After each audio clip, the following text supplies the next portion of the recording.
गेल्या काही महिन्यांपासून जिओ, व्हीआय, एअरटेल या टेलिकॉम कंपन्यांच्या महागलेल्या रिचार्ज प्लॅन्समुळे ग्राहकांमध्ये नाराजीचे वातावरण होतं. सगळ्याच टेलिकॉम कंपन्यांनी त्यांच्या प्लॅन्समध्ये जवळपास 25% वाढ केल्यानं हैराण झालेल्या ग्राहकांकडून या दरवाढीवर मोठ्या प्रमाणात टीका करण्यात आली होती.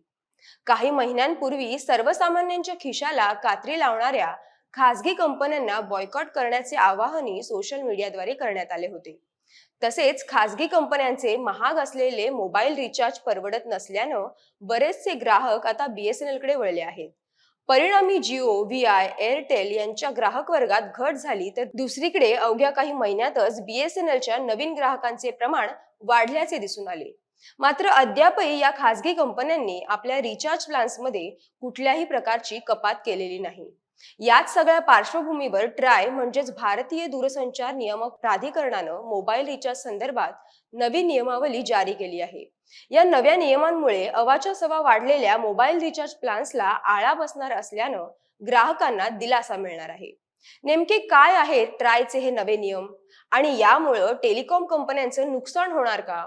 आणि महत्वाचा प्रश्न म्हणजे मोबाईल रिचार्ज स्वस्त होणार का? हे जाणून घेऊयात आजच्या या व्हिडिओतून. नमस्कार, मी अनिशा डुमरे आणि कॅमेऱ्यावर आहेत रिद्देश कदम. वर्षाच्या सरते शेवटी आणि नववर्षाच्या पार्श्वभूमीवर भारतीय दूरसंचार नियामक प्राधिकरणानं देशभरातील मोबाईल ग्राहकांना सुखद वार्ता दिली आहे. गेल्या काही महिन्यातच मोबाईल रिचार्जच्या किमती वाढल्यामुळे त्रस्त ग्राहकांना दिलासा देण्यासाठी ट्रायनं मोठा निर्णय घेतला आहे.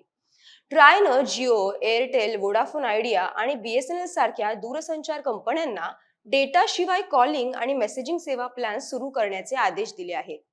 याचं कारण म्हणजे भारतात आजही बरेचसे लोक साधे फीचर फोन्सचा वापर करतात, जे फक्त टॉक टाइम आणि एसएमएस सुविधांचा वापर करतात, म्हणजेच ते इंटरनेटचा वापर करीत नाहीत. त्यामुळे त्यांच्यासाठी हे नियम महत्वाचे ठरणार आहेत. भारतीय दूरसंचार नियामक प्राधिकरणानं दूरसंचार ग्राहक संरक्षण नियमावली 2024 जारी केली. या नव्या नियमांनुसार मोबाईल सेवा पुरवठादार कंपन्यांनी इंटरनेटचा वापर न करणाऱ्या ग्राहकांसाठी व्हॉइस कॉल आणि एसएमएस साठी स्वतंत्र प्लॅन जारी करणं बंधनकारक केलं आहे. तसेच टेलिकॉम नियामकाने विशेष रिचार्ज कुपनवरील वैधता 90 दिवसांवरून 365 दिवसांपर्यंत वाढवली आहे. अशा परिस्थितीत जिओ, एअरटेल, व्हीआय यांसारख्या दूरसंचार कंपन्यांना केवळ कॉलिंग व मेसेजिंगसाठी स्वस्त रिचार्ज प्लॅन सादर करण्यास सांगितले आहे. हा रिचार्ज प्लॅन अशा स्मार्टफोन वापरकर्त्यांसाठी असेल ज्यांना डेटा शिवाय फक्त मेसेजिंग आणि कॉलिंग प्लॅन हवे आहेत. आजकाल अनेक स्मार्टफोन वापरकर्ते वायफायच्या माध्यमातून इंटरनेट वापरतात. तसेच ग्रामीण भागातील अनेक स्मार्टफोन्सना फक्त कॉलिंग आणि मेसेजिंग प्लॅन्सची आवश्यकता असते, पण त्यांना मोबाईल डेटा रिचार्ज करण्याची सक्ती केली जाते. कारण जिओ, एअरटेल यांसारख्या खासगी मोठ्या टेलिकॉम कंपन्या डेटा शिवाय प्लॅन ऑफर करत नाहीत. अशा परिस्थितीत दूरसंचार कंपन्यांनी डेटा शिवाय कॉलिंग आणि मेसेजिंग योजना सुरू कराव्यात, अशी ग्राहकांची दीर्घकाळापासून मागणी होती. त्याच वेळी ग्राहकांच्या मागणीची दखल घेऊन ट्रायनं दूरसंचार कंपन्यांना केवळ मेसेजिंग आणि कॉलिंग प्लॅन ऑफर करण्याचे आदेश दिले, ज्यासाठी ट्रायने टॅरिफ नियमात बदल केले. आणखी एक बदल म्हणजे आता कंपन्यांना रिचार्जच्या किमतीत जास्त फ्लेक्झिबिलिटी ठेवण्याची मुभा ट्रायकडून मिळाली आहे. आधी जे छोटे कॉलिंगसाठी वाउचर यायचे ते 10 रुपयांपासून सुरू व्हायचे आणि त्याच पटीत असायचे. पण आता कंपन्या या वाउचरच्या किमती कशाही प्रकारे ठेवू शकतात. म्हणजेच या किमती 10च्या पटीत असण्याचं बंधन कंपन्यांवर नसेल. ट्रायच्या अहवालानुसार देशातील सुमारे 150 दशलक्ष ग्राहक फीचर फोन्स वापरतात, ज्यांना डेटाची आवश्यकता नसते. अशा वापरकर्त्यांसाठी डेटा शिवाय रिचार्ज सेवा असणं आवश्यक आहे. देशात सुमारे 15 कोटी 2G वापरकर्ते असून असेही अनेक वापरकर्ते आहेत जे फोनमध्ये ड्युअल सिम वापरतात. डेटा शिवाय प्लॅन अशा वापरकर्त्यांसाठी फायदेशीर ठरू शकतात. मात्र या नियमांमुळे टेलिकॉम कंपन्यांना मात्र नुकसान होण्याची शक्यता असल्यामुळे त्यांच्याकडून या बदलांचा विरोध होत आहे. कारण कंपन्यांचे फीचर फोन्स वापरणाऱ्या देशातील 15 कोटी 2G ग्राहकांना 4G 5G ग्राहकांमध्ये समाविष्ट करण्याचे प्रयत्न सुरू आहेत. एव्हरेज रेव्हेन्यू पर युजर ARPU म्हणजेच प्रत्येक ग्राहकाकडून येणारा सरासरी महसूल वाढवणं हा मुख्य उद्देश असणाऱ्या जिओ, एअरटेल आणि व्हीआय यांसारख्या कंपन्यांनी आपल्या मोबाईल सेवांमध्ये यासाठी दरवाढ केली होती.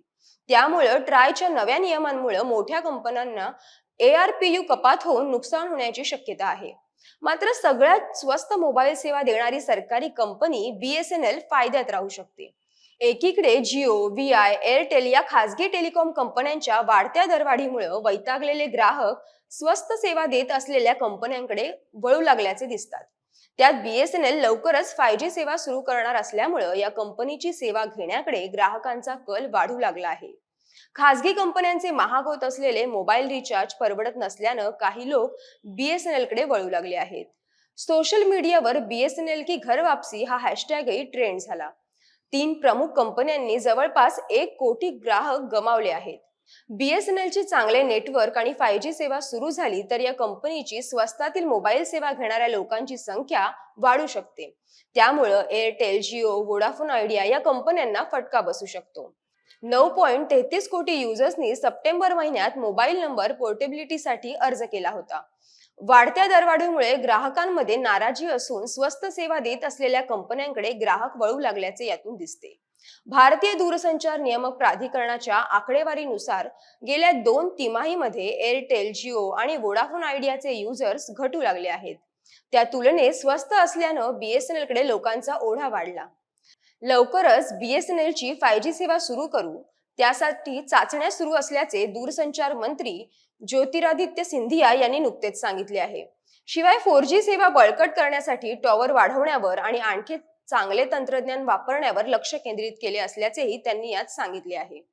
त्यामुळे BSNL वापरणाऱ्यांना इंटरनेटचा चांगला स्पीड मिळू शकेल. BSNLच्या सध्याच्या ग्राहक संख्येत सप्टेंबरमध्ये 8.49 लाख युजर्सची भर पडली आहे. त्यांचा बाजारातील हिस्सा 7.98% असून येत्या काळात तो वाढू शकतो. BSNLची सेवा स्वस्त आहे. दरवाढ करण्याचा कोणताही विचार नसल्याचे कंपनीचे म्हणणे आहे. तुलनेत खासगी कंपन्यांचे दर अधिक आहेत. स्वस्तातील रिचार्ज मिळावा यासाठी BSNL कडे लोकांचा ओढा वाढल्यास खासगी कंपन्यांना दर कपात करावी लागेल. ट्रायचे हे नवे नियम आणि स्वस्त मोबाईल सेवा देणारी सरकारी कंपनी BSNLचा वाढता ग्राहक वर्ग, त्यांची लवकरच सुरू होत असलेली 5G सेवा या सगळ्याचा खासगी कंपन्यांना चांगलाच फटका बसणार असल्याचं दिसतंय. तुम्हाला ट्रायच्या या नव्या नियमांविषयी काय वाटतं? तुमची प्रतिक्रिया आम्हाला कमेंट करून नक्की कळवा. व्हिडिओ आवडल्यास शेअर करा आणि MahaMTVच्या YouTube चॅनलला सबस्क्राईब करा. धन्यवाद.